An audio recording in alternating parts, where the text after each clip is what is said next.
I'd now like to introduce our graduation speaker.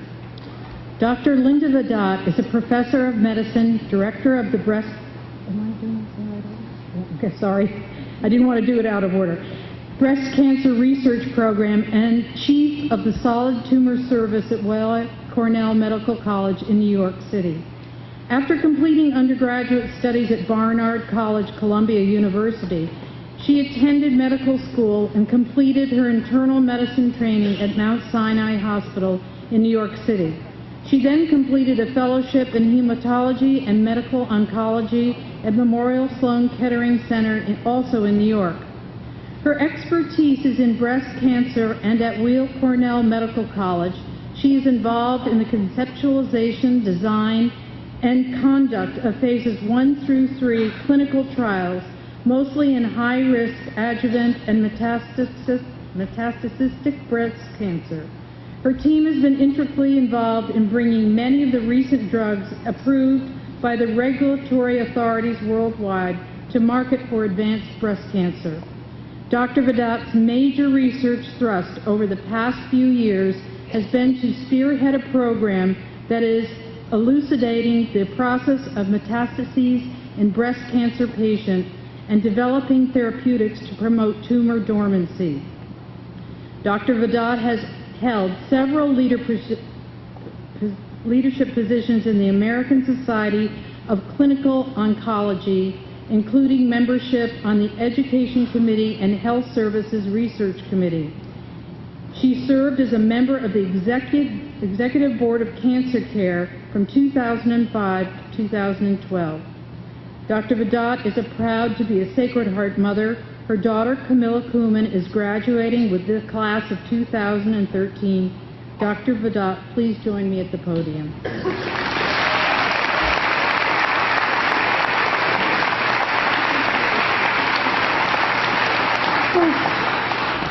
Well, first I'd like to say that, girls, if I had passed you in the street, I never would have recognized you. You look absolutely gorgeous. You clean up really nicely, and I guess I should have realized that, because actually when I saw you at prom, I didn't recognize you either, so good to know. So I'd like to welcome Father Collins, Mrs. Tennyson, Mrs. Hayes, Mrs. Collins, trustees, faculty, parents, and of course the graduating class of 2013 to the commencement ceremony. I would like to thank you for the honor and the privilege of addressing you today. I must say this is a very different venue and topic than the ones I'm used to giving. And in fact, I must confess this is my first graduation speech ever. And I am a bit anxious. I've certainly had a few nail-biting moments over this, but not just whether I could pull it off, but whether I could pull it off dry-eyed. I am really going to try, but I have some tissues, and I'm hoping that if I run out, Mrs. Casey, I'm counting on you to help me on this. Someone will lend me some extras. When I was first asked to be commencement speaker, there were a few things that ran through my mind. That the faculty had made a big mistake was top the list. Then a flash that the real speakers didn't accept and now they were desperate.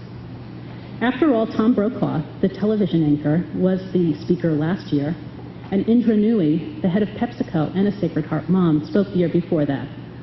Somehow I really couldn't see what I had in common with them and most of the other speakers, as I always like to stay below the radar. And these people are clearly not below the radar, but really live far above it. But then I thought a little bit more. These past speakers, like me, live and follow their passion every day. They aren't daunted by challenges when others might quit. And finally, we all feel tremendous responsibility that what we do is of service to others. For any of you who don't know, my passion revolves around making cancer, specifically breast cancer, a thing of the past. Every day, I'm given the enormous privilege to help people at a point in their life when they are most vulnerable. And I feel this is a gift of opportunity to really help to make a difference.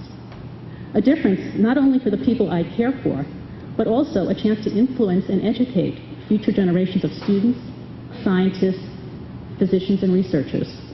Influencing those that follow us is not unlike what your teachers and parents do every day. Take note, girls. So now that we've cleared that up, how do we send off 82 graduates with some words of wisdom that will really stick? I mean, what are you going to remember when there is so much excitement swirling around and so much emotion as you all get ready to embark on the next and potentially most exciting point in your career, and really in your lives? And not to mention the terrific party, which is starting in 3 hours, 24 minutes and 16 seconds, I think you guys have a time. So after many hours mulling over how to impart my many decades of knowledge, I came up with a plan that capitalized on what I do best, and that was to ask for help. I asked for help from each and every one of you graduates, as you know, and I asked for help from your parents. I didn't want them to feel left out. And I would like to sincerely thank everyone who answered me, as I couldn't have done it without you. From all the feedback I received, Sacred Heart has clearly been a very special place for each and every one of you almost graduates. I know that because I've watched you grow up, and if I wasn't sure, I received very thoughtful emails from many of you that eloquently reflected on the trials and, yes, some tribulations of being here at CSH. As part of my quest for help, as you probably remember, I posed 3 questions that I hope would help me understand what Sacred Heart experience meant to you personally. I really wanted to get the good, the bad, and the ugly of the CHS experience from those 3 questions. The first question was, what do you think was the most important thing you got out of your Sacred Heart experience? The second question was, what will you miss the most about CSH? And the third question, here's the ugly one, what is something you will not be sorry to leave behind? The answers were interesting, entertaining, and somewhat surprising. You will see what I mean by surprising in a little bit. So let's start with the good. Without a doubt, confidence, community, closeness, and capability in yourselves was far and away the most important lesson you learned from your CSH experience. Just so you know, this means that we as parents can breathe a little easier. One student wrote, I became confident in myself. I know that seems cheesy, but I was really able to learn about who I was and embrace the insanity which makes me me. For the record, this is not cheesy, but refreshingly honest, thank you. And to the student who wrote that, I know you, and I don't think you have any insanity going on, and I won't say who it is. Another student wrote, the single most important thing I got out of my CSH experience was learning to be 100% comfortable with who I am. I mean, where else can you skip through the halls or dance your heart out in the middle of the core center without being judged? I honestly am the person I am today because of CSH. She then added, looking back, I realize how much I got out of the past 4 years. I am a kinder, more forgiving, and more faithful person because of Sacred Heart. If I were to talk at graduation, I would just want to emphasize how much I thank the teachers and faculty who were there for me and how you taught me the most about myself. So another student reflected, I learned that I am capable of far more than I thought I was. An important part of CSH for me was that we were in a safe atmosphere in which it was okay to make and learn from our mistakes. We were given an opportunity to grow and take advantage of experience, which was a good source of encouragement. I think this student has been talking to a recent professor of mine who said that we are the sum of our mistakes. And you know, the more you think about it, you think, you know, that's really right. I think it's a good thing, as it reflects we never stop learning. Another student considered the most important lesson she learned from CSH was actually she learned about strength. The strength to be different, the strength to stand up for what I believe in, the strength to explore my faith, and most importantly, the strength to be me, and so much more. One student poignantly wrote, I have grown into myself. So I think as parents and teachers, we can check that box off, good sense of self, and hopefully the foundation they receive both at home and at school will be solid enough for them to be the people that they want to become. So, almost graduates, my second question was, what would you miss the most? This was a tough one, and most could not be pinned down to say there was one thing, as so many things were so important to all of you. Of course, the friendships with each other, the relationships with the faculty, walking down the hall and knowing everyone, and of course, Kanjay, were high on the list of what you would miss the most. At the top of the list was also the ability to roll out of bed, still wearing your pajama pants in most cases, directly into the classroom and not be judged, was a resounding theme also. But I think the biggest winner of what you would absolutely, positively miss the most was almost unequivocally Anthony's muffins. These are clearly what will be most sorely missed by far, and I also heard some lamentation about the fact that there are no more double chocolate muffins. I admit I've never tried an Anthony's muffin, but they do sound really good. And in truth, I've heard about them for years, but would venture a guess that they had as powerful an impact on your CSH experience as everything else. So my advice to the school administration would be to make sure they stay on the menu. And don't go the way of the double chocolates. Speaking of food, the other big thing that struck me from all of your responses were the number of food references. There is no doubt that food figured really prominently into what you would miss the most at CSH. All I can say is that the Boyer Advisory seems to have the most memorable food events ever. So here are some of the reflections from all of you on what you would miss most. A student wrote, "I don't know where to begin with what I will miss most. I think the only way to describe it is to consider the welcome I get on a Monday morning or after a long break from my friends. I'm not the best at keeping in touch over breaks or even weekends, but I can walk into school having not talked to people in days and get the warmest reception. No drama, no why didn't you text me, just smiles and hugs. I know that I will experience this when I come home and I'm reunited with my CSH friends, but this love and environment I will miss. I will also miss eating, hanging out with the faculty. I am part of the lunch bunch. We eat every day in Mrs. Benson's office. This is an environment in which I feel completely comfortable, even with a member of the faculty. This is an experience I will miss." Another student wrote, "I think I'll miss the acceptance factor here the most. Here it's okay to be a little weird and extremely immature. I honestly don't know what I'm going to do next year without the acceptance factor. That it's okay to be obsessed with little kid movies and eat obscene amounts of food all the time." As you can see, the food theme keeps on coming out. Another combined reflection of two students was, "We will miss a lot of things, the love of food and the acceptance of gross eating habits." You guys know who you are who sent these things to me. Morning meeting, the uniform, advisory. They go on further to explain that the Boyer Advisory has been a huge part of our high school experience and personal relationships with teachers and faculty that wouldn't have been possible at a larger school, and the support of the community. Everyone has a drive to succeed and is incredibly dedicated in all that they do. This is not something that you find everywhere. So just in case you were thinking that eating food was the main focus of the girls' years at CSH, not everyone is unhappy to leave the food behind. One student wrote, "I am happy I can escape the pretzel bread and muffins, so maybe I will eat like a normal person again." To that student, I would say, "I'm not sure, but I bet you will be shocked to find out this is pretty normal compared to the eating habits of college students." So let's move on to the answers I received to question 3, what you won't miss. I'm not sure if you thought I was going to share this with the teachers or administration, but a few students were actually unable to come up with a single thing that they would not miss. But if there was a common theme to what you would definitely not miss, I would say that Miss O'Grady must be doing her uniform policing job really, really well. That was a big one. I don't know where Miss O'Grady is. Miss O'Grady? Kudos to you, Miss O'Grady. It's a tough job. Someone has to do it, and you are clearly effective. Another thing that the students cited they would not miss was the very, very long and arduous trek from the parking lot to the school. One student wrote, "Although I'm sure that my walk to class each day next year will be even longer, there's something about the walk up from the parking lot that is so daunting, especially the lower lot. That's a killer. The walk will not be missed." This sort of intrigued me. I'm like, how long is this walk? So in case you never checked, which I'm sure you haven't, it actually does take a whopping 320 steps to get from the lower parking lot to the science entrance. So I understand your pain. I would be tired too. That's why I'm doubly glad I got a special parking spot today. So since the graduation is about you, the students, and your accomplishments, I could not ignore the enormous role your parents have made in your ability to be here and to thrive. Like you, your parents were kind enough to help me out and share some thoughts with me, but I asked them only 2 simple questions. The questions were, what advice do you have for your daughter, and what do you wish for her?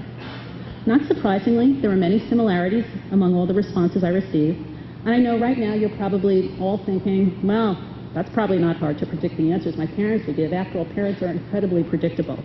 Of course, they want you to try your best, and preferably that means get all A's, and absolutely, and most importantly, they want you to clean up your room, right? So I think it might come as a shock to you that when polled, most of your parents simply wished you happiness.